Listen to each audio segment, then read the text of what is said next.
వడ్లకు తేమ శాతం పేరుతో తమను మోసం చేస్తున్నారని రైతులు ఆవేదన చెందుతున్నారు. నిజామాబాద్ జిల్లా డిచ్పల్లి మండలం ప్రాథమిక వ్యవసాయ కేంద్రం ఘనపూర్ బ్రాంచ్ లో పనిచేసే రవీందర్ తమ పట్ల దురుసుగా ప్రవర్తిస్తున్నారని ఆవేదన వ్యక్తం చేస్తున్నారు.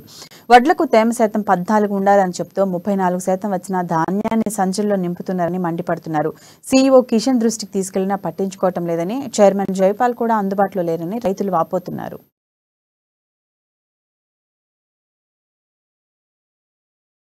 సొంతం సంబంధించిన 34 వచ్చినా కూడా తను సంచుల్లో నింపుకోవడము, ఇట్టి విషయంపై సీఈఓ ఎవరైతే ఉన్నారో కిషన్ సార్ అతను పిలిచి అడిగినా కూడా ఆయన కనీసం స్పందన కూడా లేకుండా రైతులకు కనీసం ఇటువంటి ఆన్సర్ చెప్పకుండా ఇక్కడ వచ్చి వెనుదిరిగి పోవడం జరిగింది. అలాగే చైర్మన్ జైపాల్ సార్ కూడా ఫోన్ చేసినాం, అందుబాటులో లేరు. మేము గత పొద్దుగాల నుంచి ఇప్పటి వరకు కూడా ఇక్కడ వెయిట్ చేస్తున్నా కూడా ఎవరు కూడా అధికారులు కానీ ఎవరు కూడా ఇక్కడికి రావడం లేదు.